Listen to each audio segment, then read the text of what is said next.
Alors, quelques informations introductives au niveau terminal après la première activité. Euh, on sait déjà certaines choses concernant l'énergie grâce à un précédent chapitre.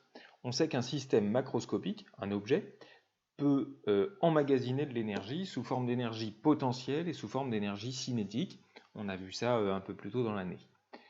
Sous-entendu, si on veut donner de l'énergie à un objet, on peut soit le monter, le mettre sur une table, le monter au troisième, quatrième, dixième étage d'un bâtiment, soit lui donner une vitesse.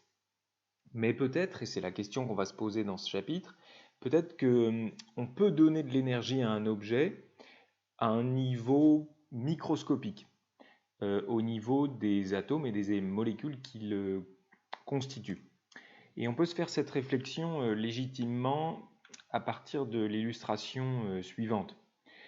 On voit ici un objet. À gauche, cet objet est porté à une certaine température, T1. À droite, c'est le même objet mais porté à une température T2 plus faible. Et cet objet, il est toujours à la même hauteur puisqu'il est posé sur une seule et même table. Et il a une vitesse qui est prise arbitrairement nulle dans les deux cas. Eh bien cet objet, comme il est constitué de particules qui bougent, et qui bougent d'autant plus vite que la température est élevée, alors on peut dire que s'il a une température élevée, on peut lui associer une énergie plus élevée que s'il a une température plus faible. Pour vous en convaincre, un objet chaud, quand vous le touchez, il est plus à même de vous transmettre de l'énergie que le même objet froid quand vous le touchez. Et ça se ressent physiologiquement par une brûlure, par exemple. Donc on voit avec cette très simple illustration qu'on va être obligé, en plus de l'énergie cinétique EC, en plus de l'énergie potentielle de pesanteur EPP, on va être obligé de considérer une autre forme de l'énergie, elle aussi exprimée en joules, associée aux objets que l'on va manipuler dans ce chapitre.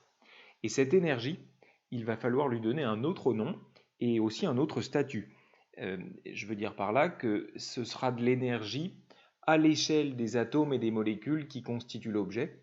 On dit aussi de l'énergie microscopique. Donc cette énergie microscopique, elle porte un nom. C'est peut-être ce nom qui va être nouveau cette année. C'est l'énergie interne. Alors souvent on la note par un U majuscule. Lisons ensemble. L'énergie interne notée U d'un système macroscopique résulte de la contribution microscopique de l'énergie cinétique. Dit autrement, l'énergie interne, elle résulte du mouvement des atomes dû à l'agitation thermique.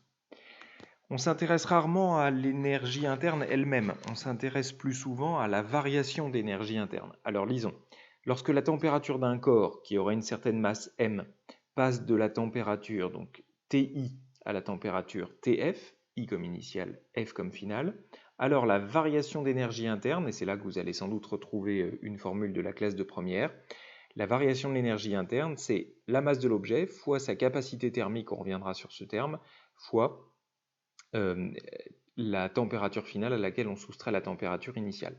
Et pour rappel, une variation notée avec la lettre grecque majuscule delta, c'est toujours une quantité finale à laquelle on soustrait une quantité initiale, et pas l'opposé. La capacité thermique, c'est peut-être le terme le moins clair de cette formule. On y reviendra dans un exercice, mais c'est associé à une unité qu'il faut connaître et sur laquelle il faut être vigilant. Dans certains exercices, elle sera exprimée en joules par kilogramme et par Kelvin. Ça, ce sera le cas uniquement si les températures sont exprimées, elles aussi, en Kelvin. Puis d'autres fois, la capacité thermique massique sera exprimée en joules par kilogramme et par degrés Celsius. Ce sera uniquement le cas si, cette fois-ci, les températures sont exprimées en degrés Celsius. Le plus important, avant de comprendre le sens profond de cette notion de capacité thermique massique, c'est peut-être de faire attention aux unités. Alors en pratique, quand est-ce que cette relation est utile? Eh bien typiquement dans des expériences dites de calorimétrie.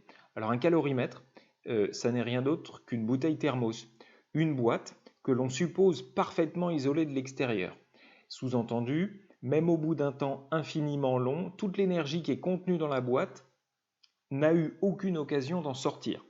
Et dans cette boîte, on va mélanger deux sous-systèmes. Alors un sous-système qui est de l'eau, à la température initiale TiO, faudra connaître précisément sa masse, et puis un autre sous-système.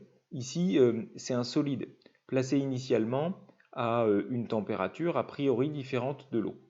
Eh bien, ce qui va se passer, c'est que l'énergie interne du solide va a priori changer. Si le solide est plus chaud que l'eau, il va lui transmettre de l'énergie. Et puis l'énergie interne de l'eau va changer aussi.